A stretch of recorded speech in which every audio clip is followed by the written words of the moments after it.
Hi, Holly, and welcome to the Natural Birth Podcast. How are you? Not bad. Excited to be here. How are you? Yes, I'm very good. Excited to have you here. So, today we're going to dive on into your first precipitous hospital birth. We're going to speak of having had an ectopic pregnancy and then dive on into your almost unassisted home birth. So that's beautiful. I can't wait to hear all about that. So let's start with, becoming pregnant the first time and deciding to have a hospital birth and your journey. So, with my first little girl, Lois, I guess for me it was my first, so I thought I knew enough, I guess. But maybe on reflection, I could have known a little bit more. So yeah, she was born in hospital, but the original plan was for her to be born in the midwifery, so like the birthing unit, which Birth is sort of center. attached to yeah, the birth Yeah. centre. So where it's Mm. midwife led, there aren't consultant doctors as such. Yeah. But she was quite, yeah, I guess as we'll go on to think about, she was born quite quickly. She was born what they consider late. So she was 40 plus 10. Ah, So normal. they were, And that is like, you know what? That's yeah, actually the date that first time mamas mostly go into labor. 40 plus how is 10. it? Yes. Yes, that So was that's that not was late. me, That's 40 plus 10. perfect. That's perfect. And I'd had the induction pressure Mhm. already, and I'd said no. So they offer induction here within our trust in Surrey in the UK at 40 plus 6 now. Yeah, Um, it's so I crazy. think that moved it forward.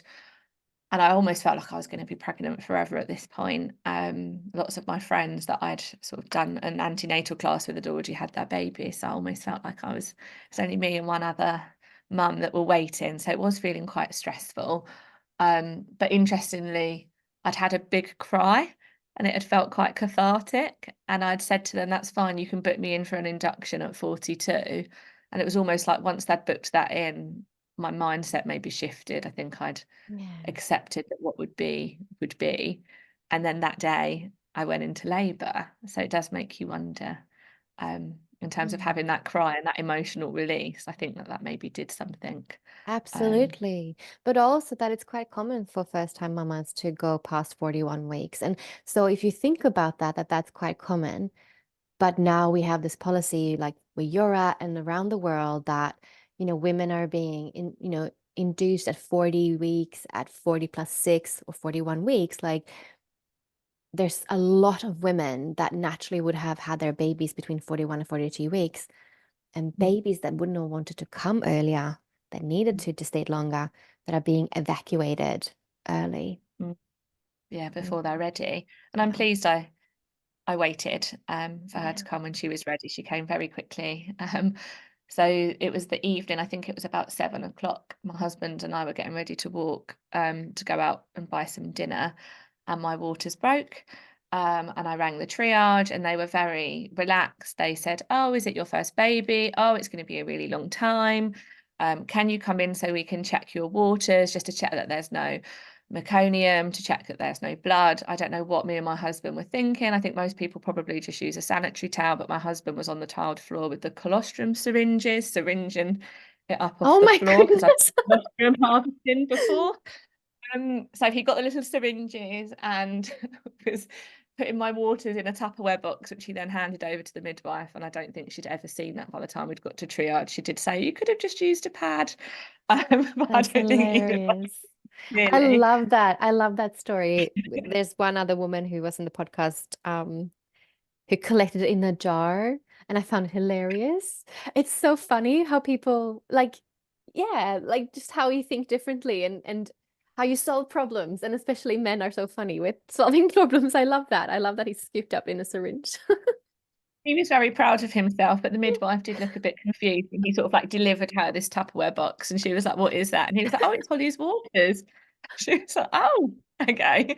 Um, so yeah, so we did that, and then we got in the car, and then as soon as I got in the car, I don't know whether it was the drive or the bumps, I started feeling like I was having waves of contractions.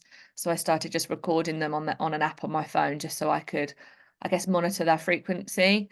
And hospital is about a 5-minute drive, 6-minute drive. But by the time we got there, my app was like, "You're in active labour.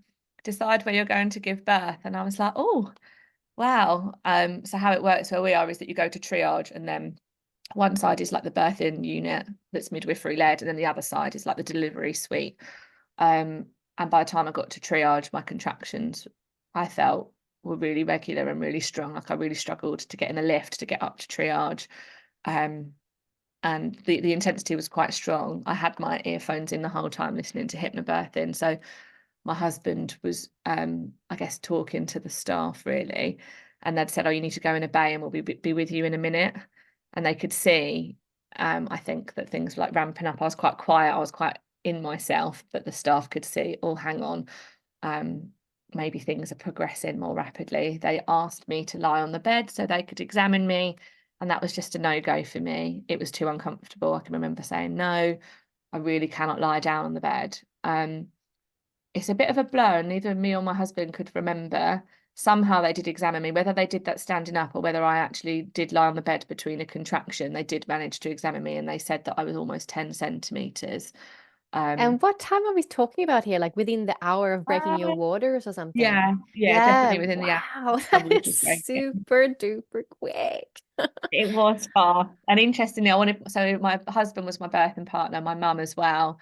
My mum lives an hour and a bit away. So obviously my husband rang my mum to try and get her here, and it was COVID time. So she was trying to rush over, because she was like, "Oh my gosh, what do you mean her waters have broken?" So she was driving here, and then that was a bit stressful for her because she was panicking that she wasn't going to make it. So yeah, they'd said that I was almost 10 centimeters. I'd asked if I could have a water birth on the midwifery unit, and at this point they said no. They said because I had some bleeding, they said that they didn't know what the cause of the bleeding was. So at this point they'd given me a pad, and they said because of the bleeding I had to go to the delivery suite so they could monitor that, because they weren't sure what the cause was. And this other midwife was like, "And actually you're about to give birth, so we might not have time to fill up the pool anyway." And I think I was so, I'm trying to think how to describe it. I felt quite overwhelmed by how quickly things were progressing, that in my head, I hadn't even thought about how I would advocate for myself. I thought I would have a plan if that could happen. So I was like, "Okay, that's fine. Just do what you need to do." So they took me round to the delivery suite, and then my mum came like running along with her COVID test, like, "I've made it." So I'm pleased that she was there. Felt like things maybe got slightly calmer. Um, for a split second, but by the time I got round, the doctors were like, "We don't know why you're bleeding. We need to put you on continuous monitoring." So And I'd can I said just no. ask you though, like, so how much are you bleeding? What are we talking um, about? like drops of blood. So I had to Drops. wear I mean, you know a what? pad. If your cervix just opened, like your waters broke, you opened within the hour to 10 centimeters. I mean, that could it's probably just your cervix opening, you know? They said that after I'd given birth. When I'd Yeah. said, "What do you think the cause of the bleeding was?" Someone had said, "Actually, we think it was because you dilated really rapidly." Yeah. Um, But they didn't say that at the time. At the time, it was, "Oh, you're bleeding, so Mm. you can't go to the midwifery-led unit. You need to go over to the delivery suite." Um, Mm. and then tried to hook me up to continuous monitoring. Yeah. But again, like I needed to move, so that was a bit of a no-go for me. I'd said no. So they tried to monitor the baby by putting something on her head. Can't Oh remember what yeah, it's called. a fetal scalp electrode. So that means that they screw a little metal screw into the baby's top of the head. Yeah. So they tried to do that, which did enable them to monitor her for a little bit, but then they kept losing the signal. So they weren't very happy with that. What they think was happening was that she was getting distressed. They said that they weren't happy with the heart rate. Mm. So the consultant kept coming into the room and was saying things like, "Oh, if the baby's not born within this time, then we need to um, take her down for a cesarean." But the midwife that was in the room with me, who I later found out was a home birth midwife and Mm. actually was my home birth midwife, Mhm. lots of my appointments were saying like, no, just give her a minute, she can do it. So she was really advocating to just give Mm. me a minute, that actually, yes, there is this bleeding that they were concerned about, and also they were worried about baby's heart rate.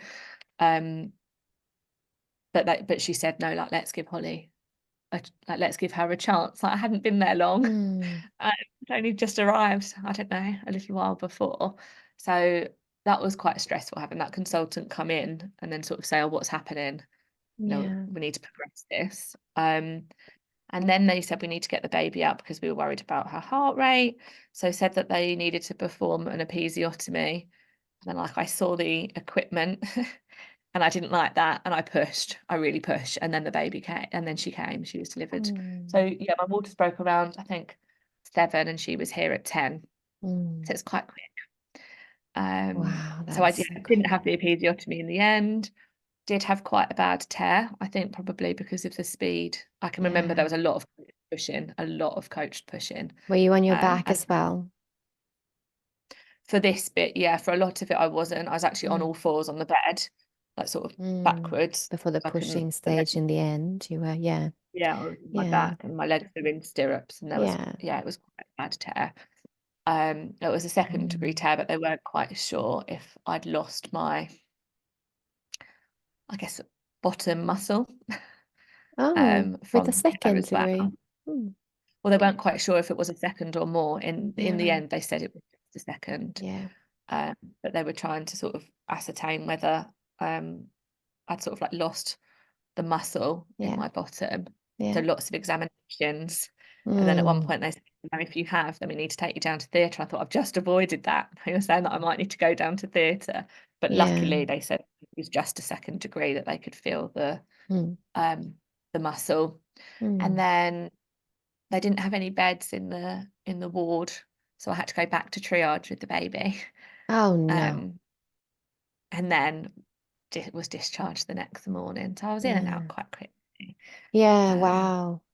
That was such a quick birth. Wow, for a first time mama. And um, well, thank God it was quick because when you walk into hospital, they do have that, especially the consultants, the doctors have these like pathology eyes, like looking for problems, right? So, and it's usually after they're like, oh yeah, that was just all was normal, but they mhm. treat it in the moment as if it was something dangerous and something that could be like pathologized, and they pathologize it so much in hospital.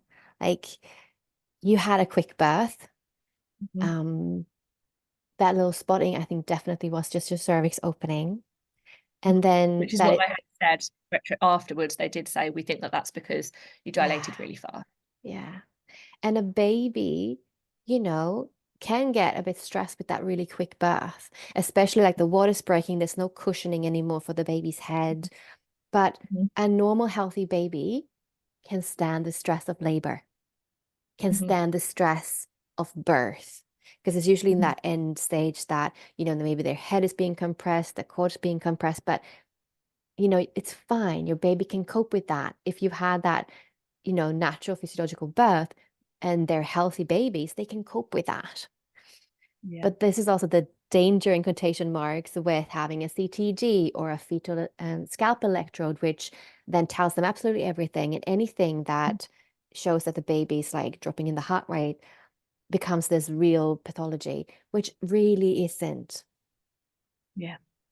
And Um, again, I think Most of the they time, had also it wasn't. said, Yeah, because I said, what was the concern with her heart rate? Because I was just trying to make sense, obviously, of what had happened. And then yeah, like, someone said, oh, because it was a precipitous birth and it was relatively quick, yeah, maybe that explains why the heart rate, was up and down, and it was changing quite a lot, because all of a sudden she's comfortable in there, and all of a sudden my body's, you know, giving birth quite quickly. So they were able to sort of reflect on that afterwards, but not so much, I guess, in the moment.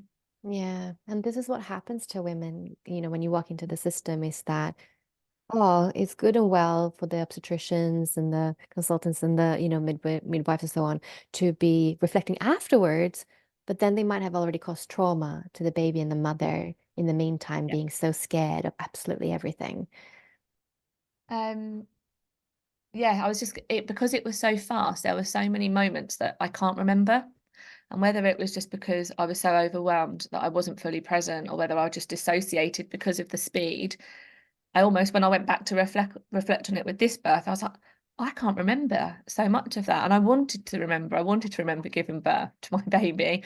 And the bits that I can remember is the consultant coming in, looking at the clock, saying, we need to hurry this along. I couldn't Mm. remember the bits that I really wanted to. And I think that was why second time round I was absolutely determined to remember and to feel and all of that stuff. Yeah. Because the speed of at which it happened, and maybe how other people were behaving in the room, it just meant that I wasn't fully present. Yeah, for sure. So how fast after this did you become pregnant again with the baby that ended up being ectopic?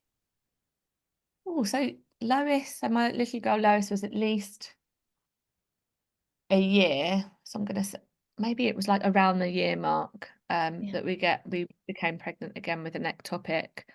And I didn't know that I was pregnant. I was getting really bad tummy pains, like, and it was taking my breath away. And my mum was round, and my mum was like, "Oh, you've probably got trapped wind." And I was a bit like, "Oh, I don't think this is trapped wind, actually." I was like, "I think that this is worse." I was like, "It's honestly taking my breath away." And I was like, "It's not trapped wind. It's not constipation. It is something else." Um, but it would have been really early on in my cycle, so it wasn't like I was then at a point where I could have taken a pregnancy test almost. Mm. Because because it was so early on. But I went into hospital and just said, look, I'm getting really bad pains, and they did a blood test, and it was quite a shock. And they said, oh, you've got HCG, the hormone, the pregnancy hormone in your blood, so we actually think you're pregnant, but the pain that you're experiencing makes us worry that it's an ectopic. So they almost, like, within that hospital, they then sent me up to the early pregnancy unit, who did a scan, and they said that it was ectopic. Um, so the pregnancy wouldn't be viable. It was in my fallopian tube. But they were really surprised at how early on I was getting such significant pain. Mm. It wasn't like I was a few weeks into it and then having pain. I was Mm. really early on.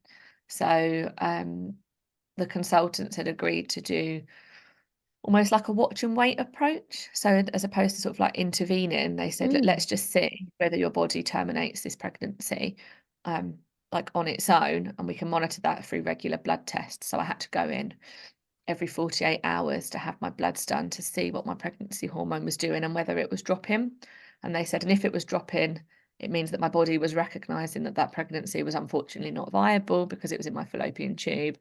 But if the pregnancy hormone continued to increase, they would need to intervene because of how dangerous an ectopic pregnancy can be to a Yeah. mum. Yeah. Um, and luckily for me, the pregnancy hormone kept going down.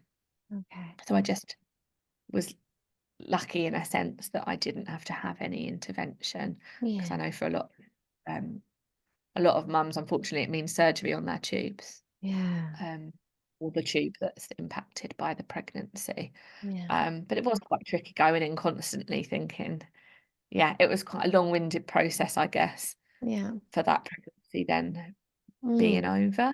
And how did it feel Um, for you? How was it to know that it was not a viable pregnancy? it was quite hard. Mm. Um, it was quite difficult to know that it wasn't viable. The due date for that baby would have been my second birthday. So the due date was the Mm. same as her birthday. So that was not ideal in terms of like what that does psychologically. Um, but it made me worry about getting pregnant again. They were very Mm. clear on, oh, because you've had one ectopic, you're now at a 1 in 10 of having another ectopic. Whereas Mm. before, the chance of having an ectopic, they said, was around 1 in 100. So Yeah. in my head, I was like, 10% just Yeah. automatically feels higher. Um, and then I felt quite lucky in the sense that I didn't have to have a tube removed, or I didn't have to have surgery on my Mm. tube. Oh, it's good. If it happens again, I'm not going to be so lucky next time. So that went through Yeah. my mind. Isn't it unfortunate? What if they had told you, you know what, you have a 90% Yeah, chance of yeah, having a perfectly healthy pregnancy next time? The yeah, difference in energy, the difference in the language around that, yeah. such a It would have helped, shame. I think. Yeah, such a Yeah, shame that they do it the opposite way. Yeah, like yeah, you have yeah, that they sounds did. great, doesn't Yeah, it? Like you have a 90% chance. Like yeah, I'd go and get a lottery ticket if I knew that, right? yeah, me too. Um, So yeah, I had to take pregnancy tests just until like to double check. So after my pregnancy hormone was below a certain level, they were like, right, you can stop coming into hospital now. But just take a pregnancy test. I think it was like in a month, Yeah. just to double check, Okay. and then make contact if it's not. So in a month, I took a pregnancy test and it was negative. We tried again, and we got pregnant straight away. Oh. Um, and then unfortunately, I was having pains again on one side, and I thought, Mm, oh my word, it's happening again. mm. So I went to my local, like the A&E department, and explained the situation. And then they sent me in for a scan again. And they said to me, oh, we're not happy with this. We think that you've got an ectopic, but not in your tube, this time in your ovary. And I was like, oh my word. And then they said, can't remember what the statistic was. They quoted at me then. It was really rare, one in, can't remember, like thousands or something. Um, so I was thinking, oh my word, it has happened again. I wasn't in that 90%, I was in that 10%, but even worse, it's now in my ovary. But actually, what had happened was it was so early that they just couldn't figure it out, like where it was. And they said that the pain was actually because I had a cyst on my ovary.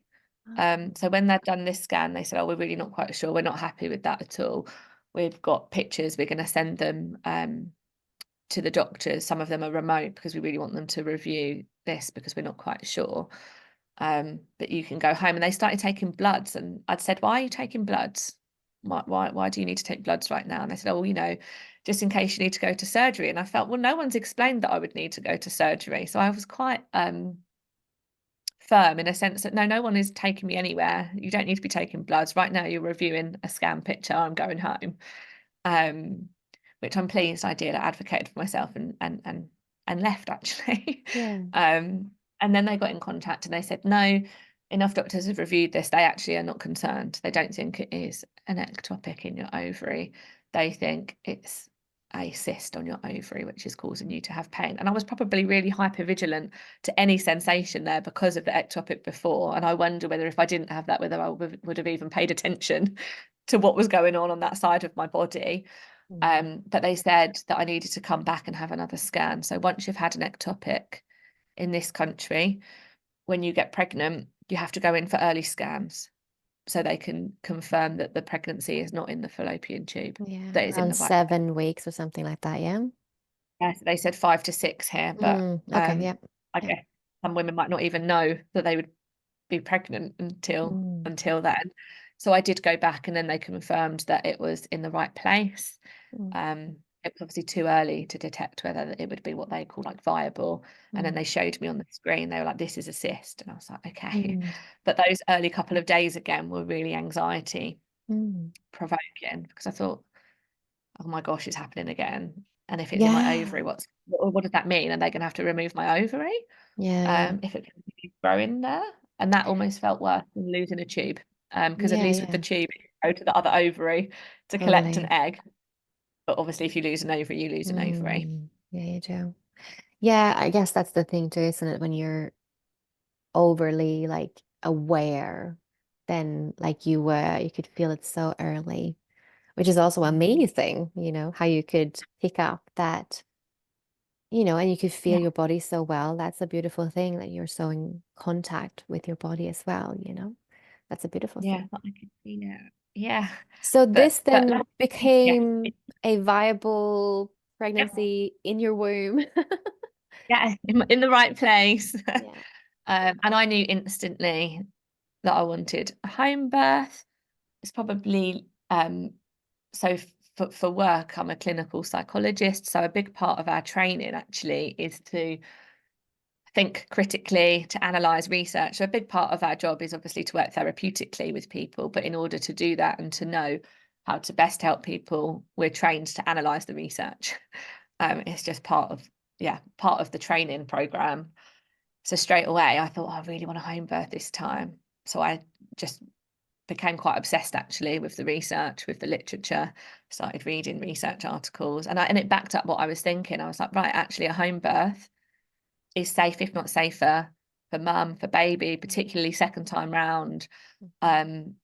That it's going to be safer for me to actually give birth where I Actually, feel safe and secure. all research actually shows that it's not as safe, it is safer, both for a first-time mom, second-time mom, anytime mom, especially if you're a healthy woman with a healthy baby. Having your birth at home or in a birth center is much safer than going into hospital. Much safer. You should only go into And I hospital couldn't if get you have a enough of high that risk, research. high Yeah. risk pregnancy. That's true high risk. When I say high risk, I don't mean a big baby. When I say high No, risk, I don't mean, you know what I mean, I had like a big old, baby. old mama, geriatric mama. I don't mean, those things like, or Yeah. high BMI. That's not a high risk, truly, but it's obviously in our maternity system classified as such. Yeah. I became really obsessed with the literature. I became a bit of not argumentative, because what would happen is when you tell people you were having a home birth, you'd get people saying, "Oh, you're having a home birth. Oh, that's brave. What if something went wrong?" And I Mm, kept trying to say, well, actually, we're socialized into thinking that childbirth needs to be medicalized. And okay, sometimes, yes, absolutely, mm, medical intervention is required, but actually that's more of a rarity than it yeah. needs to be, that's the norm. And I felt like I was Mhm. constantly having to say that to people. And then there was part of me that was thinking, well, actually, you're brave for not researching and just believing Yeah. that and just sort of like going with the status quo. Ah, So I kept reading. I listened to this podcast constantly every day. And actually, at this point, it was summer, and I can just remember there were some times that I'd be in a car park. My window. I remember there was this one time I was in a car park waiting for a meeting with work, and I completely forgot that my windows were open because it was warm. And I was just listening, like soaking up all of the birth stories. And I can just remember actually there was this gentleman like going to pay for the parking, and there was me quite close listening to this birth story, and I completely, didn't realise. I just forgot where I was because I listened to the podcast so often that it was either on my phone when I was cooking, or it was on in the car, or it was on when I was walking the dog. It's almost like you forget. So I listened to this podcast constantly, which really helped. I guess just it just helped with my mindset really. yeah. Um, I also spoke with a lady who did sort of like reflection sessions. There's a lady called like Kemi Johnson, Yeah. um, and reflected and had my like just reflected on the previous birth really, which again really helped. And then I had a session with a doula, so just thinking about techniques for labouring at home, because in my head I was like, it's going to be slower this time. It's not going to be so rapid. I'm going to remember, I'm going to feel everything. And that was really helpful. So I think all of those things, I just really truly learnt to trust my body, knew that our bodies were designed to birth, that I could do it, that actually I didn't need to be in a hospital or midwifery Yeah. led unit, that actually the midwives could come here. I'm really lucky we have an amazing home birth team where I live. Um, so all of my antenatal appointments, most of them are actually with the midwife that delivered my first, Wow. um, so who was advocating for me, saying, no, she can do it when the consultant was coming in. So she then used to do lots of my appointments, which was Mm, lovely in terms of continuity of care. mm. Um, and they were amazing um, in terms of just in terms of the care that they provided. So I felt really Beautiful. lucky to be under their care. And it was Yeah. very different. My first, I'd go into my midwife appointment, I'd have a 10-20 minute slot where they would check my Mm. urine. I don't know, and then you're out.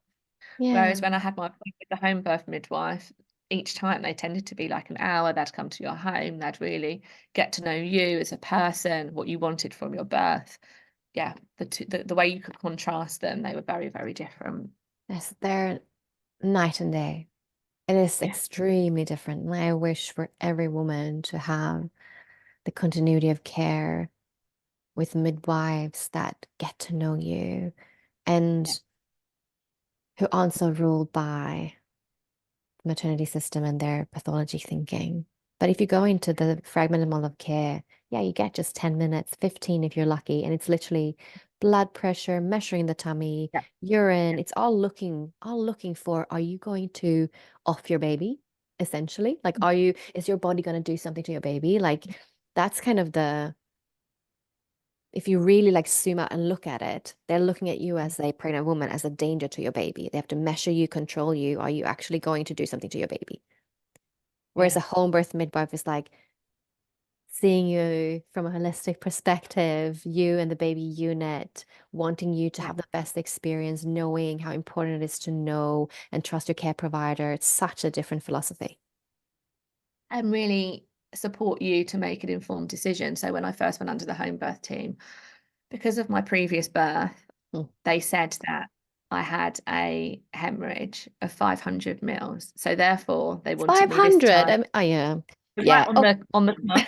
And this again, how you even measure this? Because I was like, so how did you measure my 500 mils? So they is an said what the estimate. hospital wanted to, yeah, it's an estimate. The hospital, like, but because of that, we would rather you give birth on continuous monitoring in the delivery suite. So I was like, that's a no. No, it was just a no. So they said, okay, that, and the home birth team were well on board with it, but they were like, but you have to sign a care plan to say it's almost like you're birthing outside of guidelines because of Yes, you what are. they want because of the first birth is for me to go back into hospital. And I was like, no, because actually I think part of the reason I had a hemorrhage, part of the reason I had such a bad tear was all because of the fact that I was there in Yeah. the first place. I was A like, no. 100%, 100% after your story is that the reason. And you know what? 500 mils is, according to me, not a hemorrhage. It should be a liter. Past the liter, we could talk about it.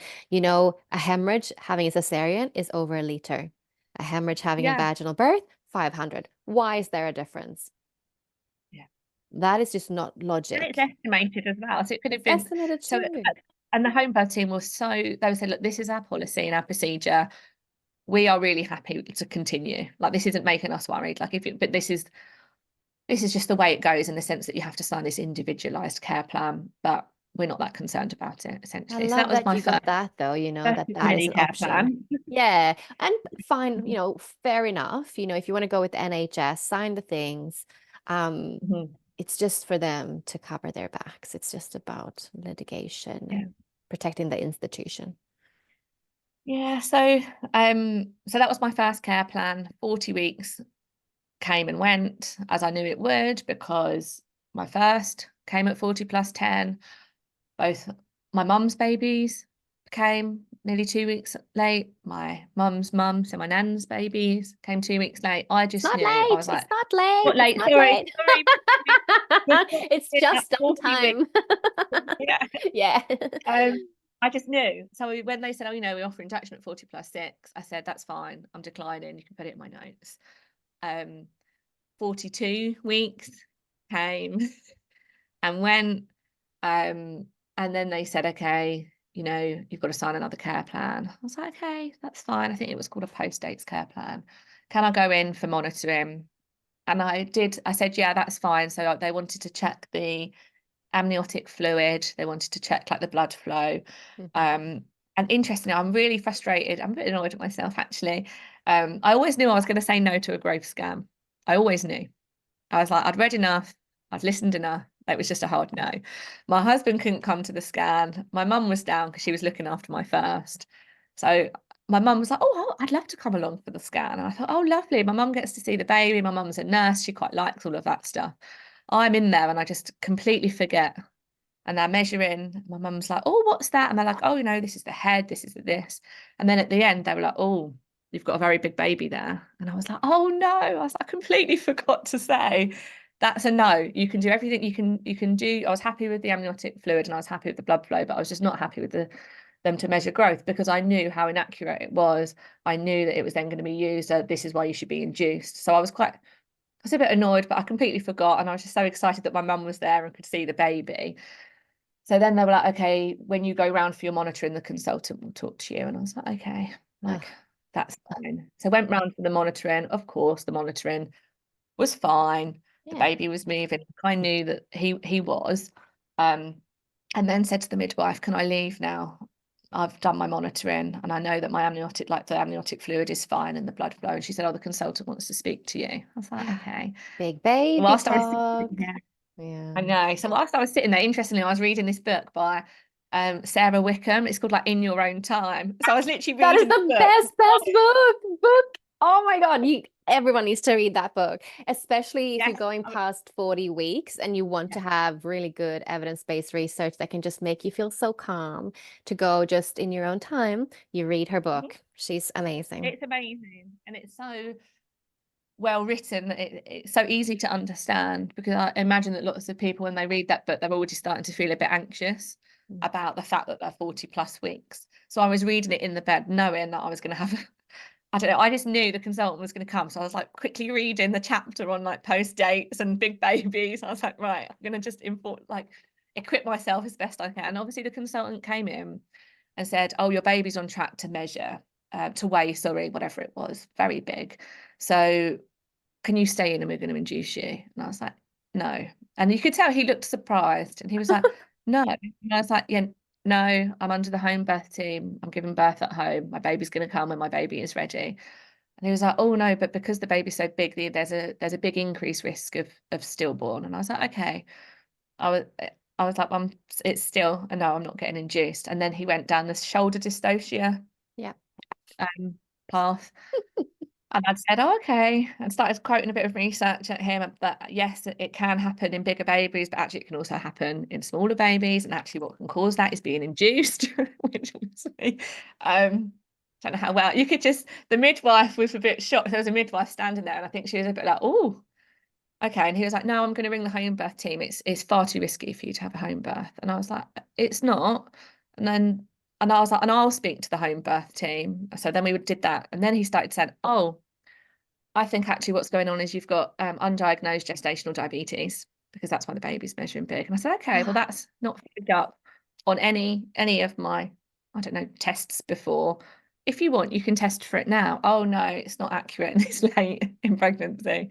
But that's probably why the baby's measuring big. And that comes with its own risk. So that's why we need to induce you." And again, I was like, "No, no." And then he was like, "Okay, well, if you want to leave now, you're going to have to sign something." And I was like, "Okay." I was like, "That's fine." I was like, "I'll sign whatever it was that I needed to sign." Mm. And then he left, and the midwife was like, "Oh, um, okay, that doesn't usually happen." And I was like, "Okay."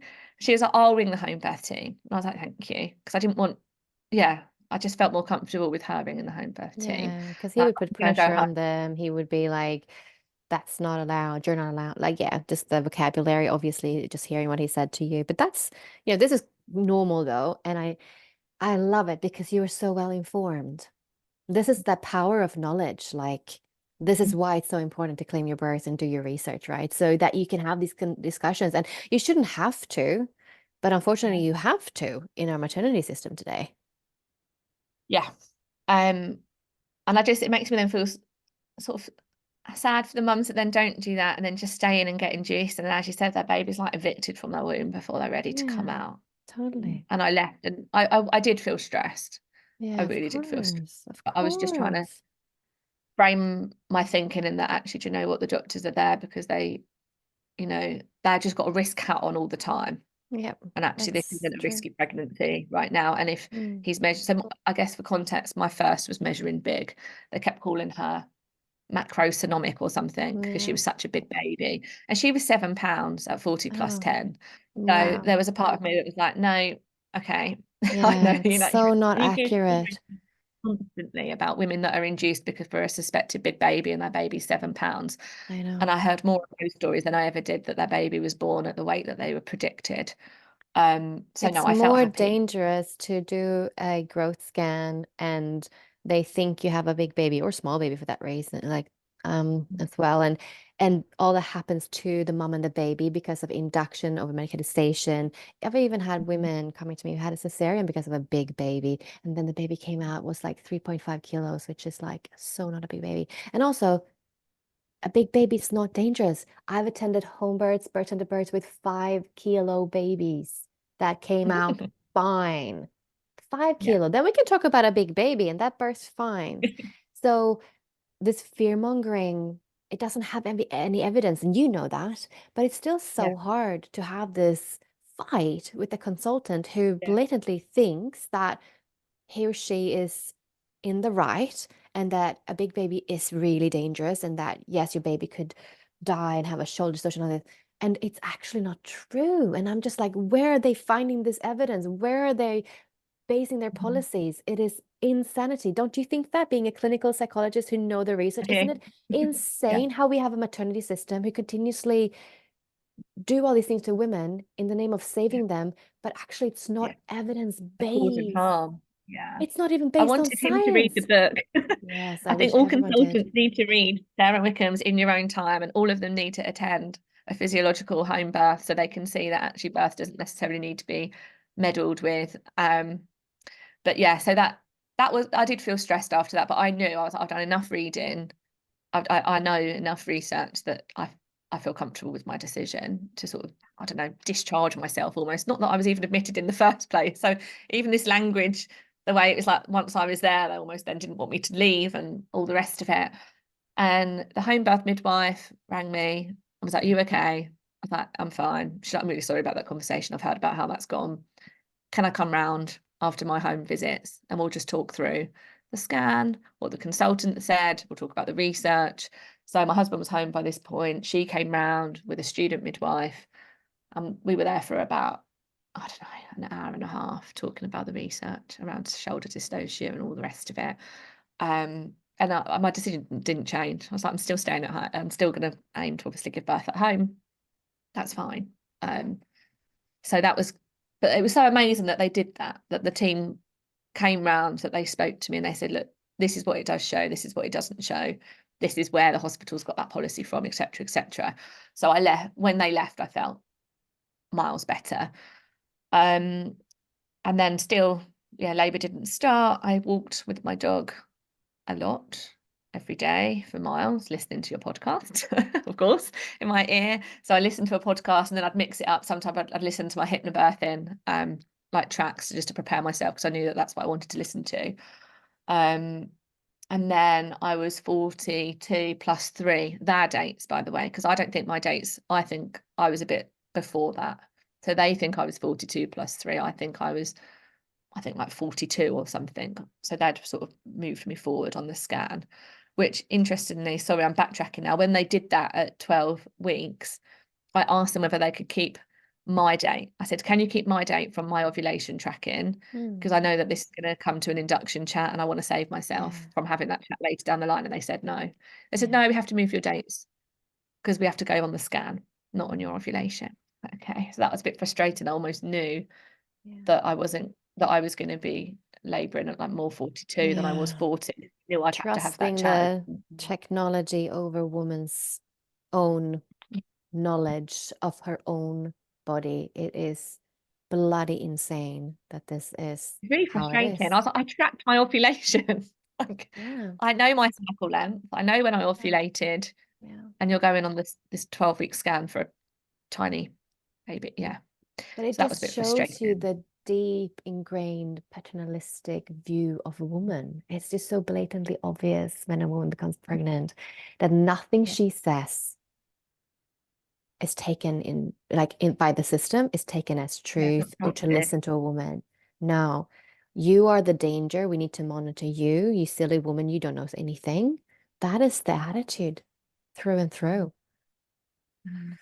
And it's interesting, that's the look that I almost felt like the consultant gave me Yeah, when I was like, "No, I'm going home." It's almost like I felt like he was looking at me like, "What on earth are you doing? You're putting your baby at risk." yeah, I know he didn't say it so many words, but I mean, he kind of did. And even when I looked yeah, at my pregnancy, like, and he'd like summarized the conversation, I was just flabbergasted at the way he'd worded yeah. things, and I'd shown the midwives so they could, yeah, like, yeah, I guess just reflect on that. Um, so yeah, then I was 42 plus 3. I was really uncomfortable. I had really bad pelvic pain.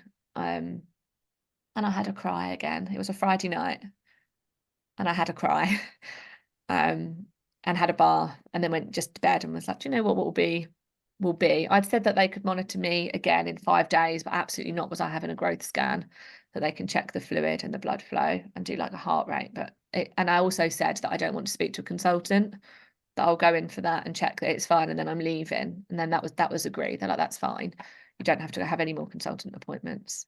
Because I'm not putting myself under stress. It's going to stop the baby from coming. But I didn't have to go in, interestingly, because that was a Friday night. And in the middle of the night at about 5 a.m., I woke up with contractions, which I didn't know were contractions because I didn't have that with my first. My waters broke, and then all of a sudden the intensity was 100%. But I felt these like mild waves come and go, like a period pain. And I remember going to the toilet thinking, oh, okay, they're definitely getting stronger. I remember looking out the window, looking at the moon, because that's what someone spoke about in one of your other podcasts, thinking about looking at the moon, and that there were other women right now that were in labour and giving birth. So I was thinking about that, and that was really comforting. I was like, oh, okay, maybe this is labour. Oh, I'm not the only one that's going to be giving birth soon. So I like thought about that for a while. I had my hypnobirthing tracks on, and then about an hour later, they were 3 and 10. So it was probably still relatively quick. Woke my husband up, who I've never seen him get out of bed so quick. He like jumped out of bed and started running downstairs. He was, I need to feel the pool. And I was like, no, I don't think you do need to feel the pool. I was like, I think we can probably just put the brakes on a minute. It's not that intense. It's really manageable. Let me ring the midwives. Like, let's do those things first. So he made me really nice breakfast. I had like massive bowl of porridge and fruit, and a cup of tea, just to try and like make sure I'd eaten. My mum at this point had moved in because she was convinced that she was going to miss it and it was going to be as fast. So we woke my mum up, who again was just like pottering around. My daughter was at home, so I rang my husband rang my mother-in-law, who came and picked her up and took her out. I think next time I know next time I would have her there, but I just wasn't quite sure after the first how it was going to go. Yeah. And I'd done a bit of thinking about whether I wanted her there. We'd had I mean, she was only 2.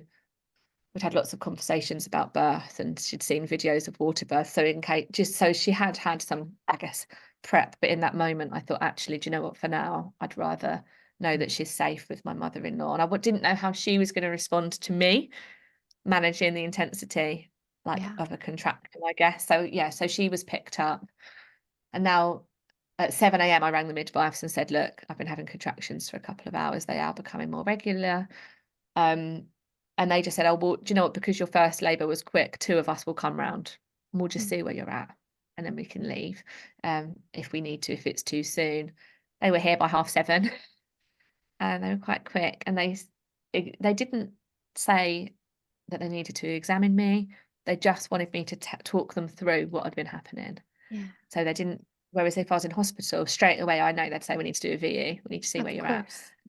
They did not even ask that. It was actually me that asked. I said, oh, can you just see where I'm at? I'm really curious.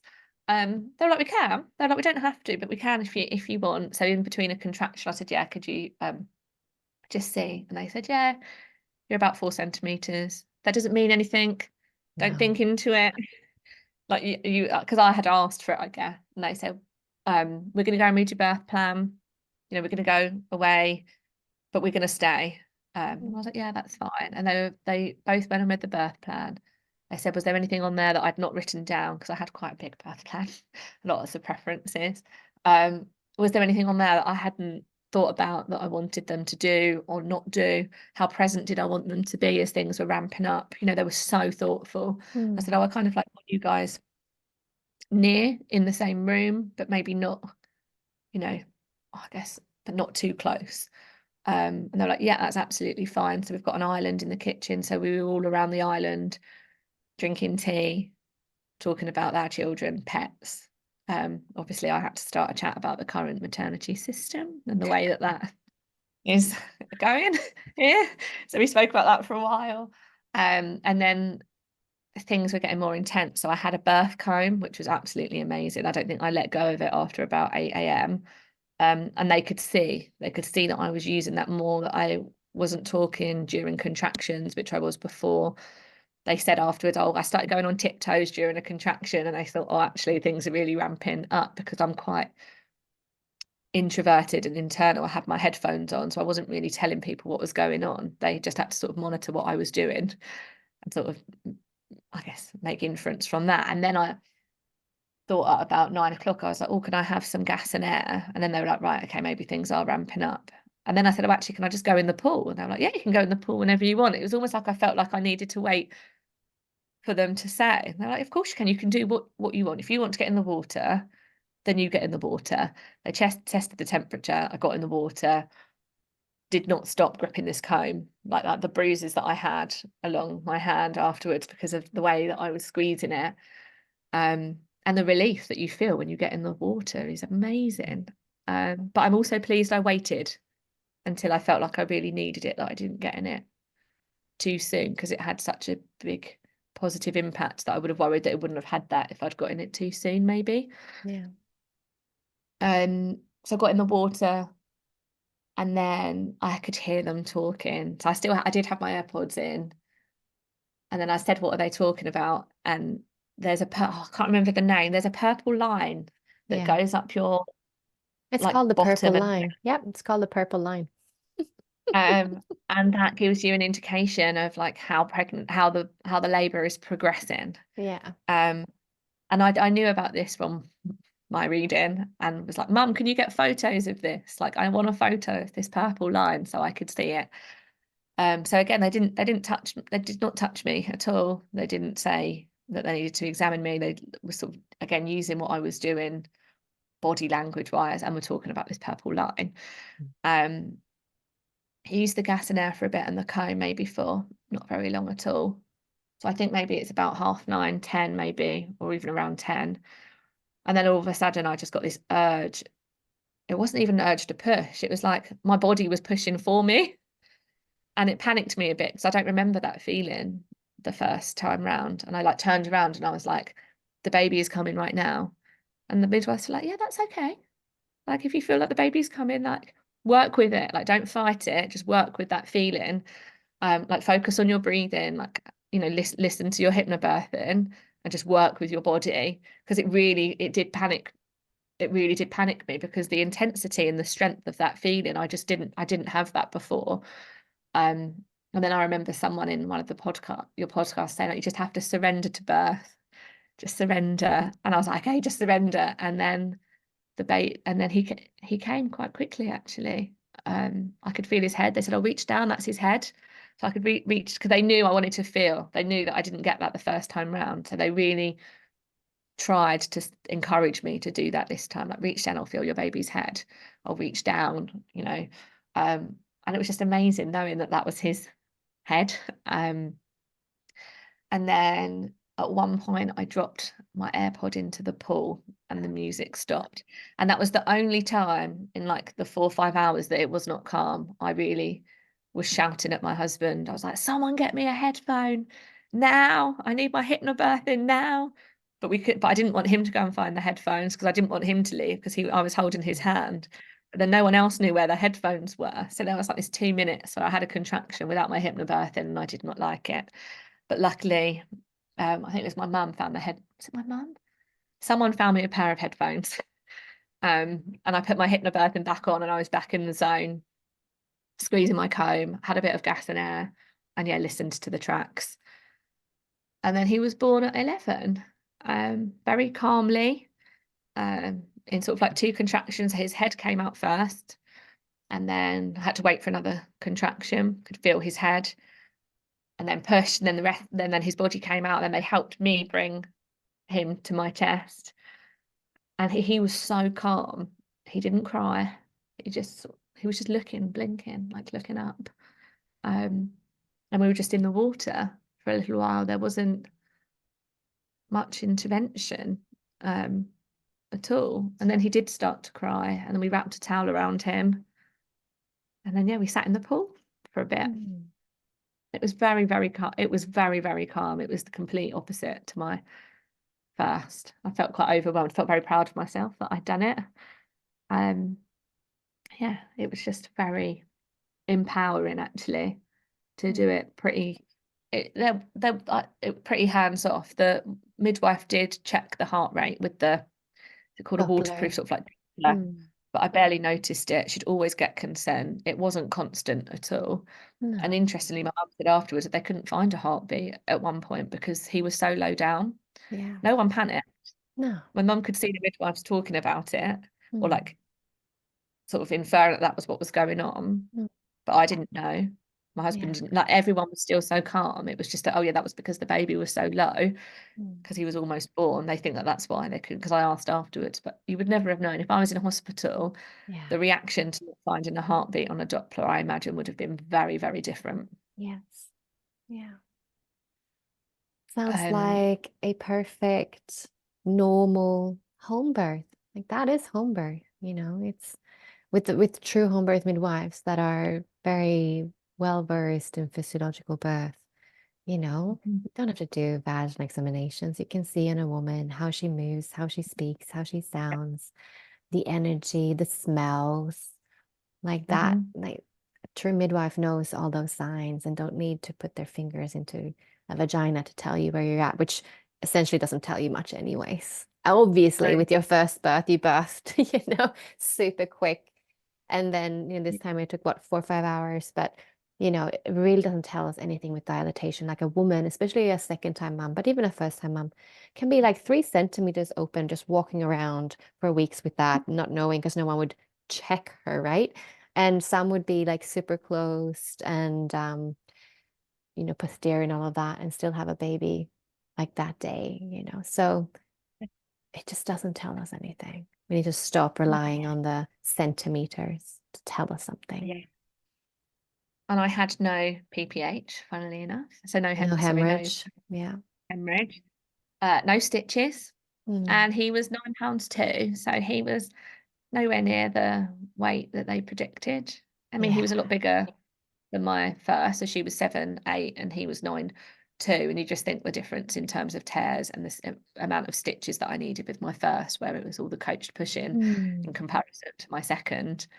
Where when they weighed him, they said he was 9, 2. I was like, oh, no. In my head, I was like, oh no, I'm gonna have teared. I'm gonna need stitches. But they were like, don't think about that. Enjoy being with your baby. We'll think about that if we need to, like in an hour or so. So they sort of Yeah. like put that out my mum. Like, have your cuddles, have your golden hour. Like, we'll check you if you want to in a bit. So they were very, yeah. And then they did, and they were like, yeah, you don't need any stitches. And I was like, what? Don't need any. I was like, yeah. And I think it was probably because I listened to my body, and Yes. actually my body took over. My body did the pushing essentially. I just worked with it, not against it. Yeah. And I was in water, Yeah. and I can remember the midwife sort of telling, during almost like to breathe, to slow it down a little bit, not to sort of like push him out, to almost like give my cervix and just perineum time to stretch, as opposed to sort of pushing him out straight Yeah. away. Yeah. That's the thing. That's it. It's the best person to know how to protect your perineum is the birthing woman herself, Mhm. following the sensations of her body, her intuition, her body wisdom. You know what position you need to be in. You automatically will change position to protect your perineum. Yeah. You will slow things down. You'll breathe differently. You will sound low. You'll scream high, whether you want to close or open. Like, if you truly trust your body to know and you listen deeply, she will tell you exactly what she needs. Yeah. And when I'd given birth, I wanted to do it again, Yes. which I'm sure definitely didn't happen with my first. Mm. I was like sitting on the sofa because when you're at home, it's just, oh, it's, you don't, you're not around then other mums that have just given birth. You don't really hear other babies cry. I went upstairs, I had a shower, I got into my pajamas, I sat on the sofa, and then was like, oh my gosh, that was incredible. I would do that again. People, I think my mum was like, hey, hang on, like, just slow down, you've just given birth. But it felt so incredible Yeah. and so euphoric Yeah. that I generally would have done that again. And even now, even though he's 10 weeks old, I would still do it again, do it Yeah. weekly if I could. Um, it just felt so Well, amazing. that tells you something about when you have a natural physiological birth, that birth high that you get. That is it. Like, it's a very common thing for women to say, like, I want to do that again. Like instantly as they have their baby, like at their breast, going like, oh my God, that was amazing. Um, And I just wish all women and all young girls knew that, got to hear that, got to hear these stories. I wish that, this podcast was a part of the curriculum for like teenagers in school to listen to and discuss, right? Imagine, imagine. Yeah, how different it would be. And I think babies are only born once, aren't they? You only get that one chance to birth that baby. And I kept saying to people like, oh, the first day of his life was one of the best days of mine.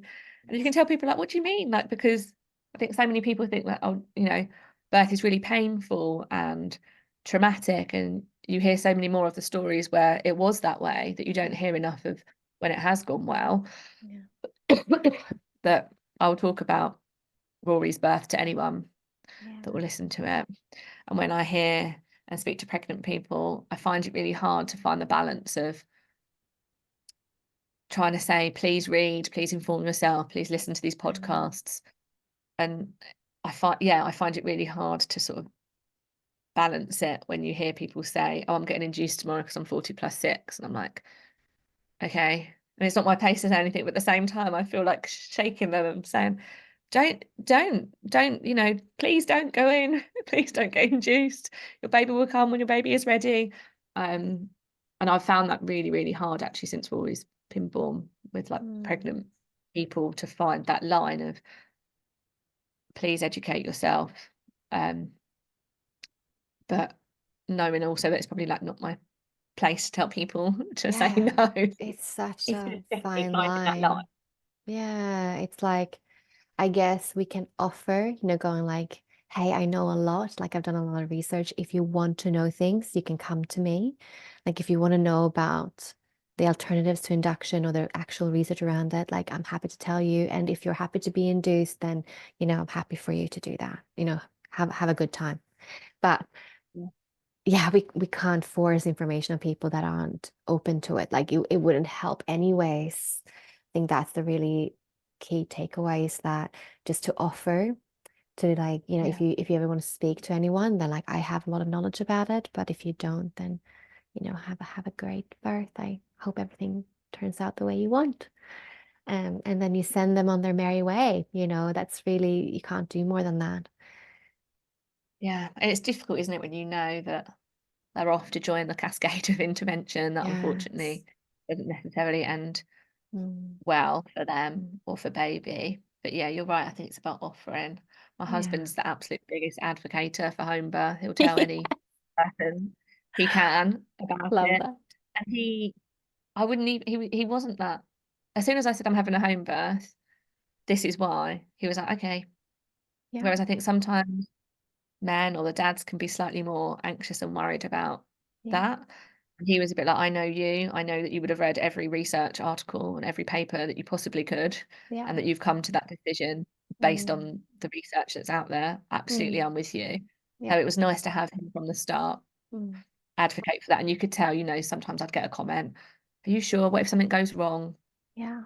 And he would really jump in and say, well, that's fine. If his shoulder does get stuck, they'll do exactly the same maneuvers at home that they would in hospital. So he Yeah. knew, he could Yeah. say, yeah. And that was really nice to have him. Yeah, I didn't have to persuade him to do That's that, so even though we're in a good. culture where having a home birth isn't normalized when it should be. Um, Yeah. so that was really great. So, Holly, if you had a first-time mama in front of you right now who's about to have her first baby and she really wants to have a natural and empowering birth experience, what advice and pearls of wisdoms would you give to her? So I would say research yourself and don't trust that you'll get the information that you really, really need from your antenatal classes or from your generic midwife appointments. So I think you have to do the research and investigations yourself because as we'd already said, I guess babies are only born once, so it's important that Mm. you inform yourself. And I guess hold on to the fact, and I've really felt this with I guess my birth, that we're living in a culture or a society where everything is hurried along and everything is rushed. Yes. And that by doing nothing, that's often perceived as negative. So, like, oh, get induced, you're doing nothing, you're over 40 weeks. But actually, sometimes doing nothing and just waiting is the best course. of action. So I guess I'd encourage people to think about what they feel comfortable with, because unfortunately they might come up to pressure. Or so I guess, yeah, inform Mm, yourself is my one pearl of wisdom. I love that. And I couldn't echo it more. So important. Claim your birth. Claim your birth. Mhm. Thank you so much, Holly, for coming on the podcast. It's been a pleasure. Thank you for having me. Thank you for listening. If you love this podcast, then please consider sharing it, leave a review, or make a contribution on our Patreon page. And if you want to connect on social media, then find the podcast on Instagram as the Natural Birth Podcast. Thank you for listening.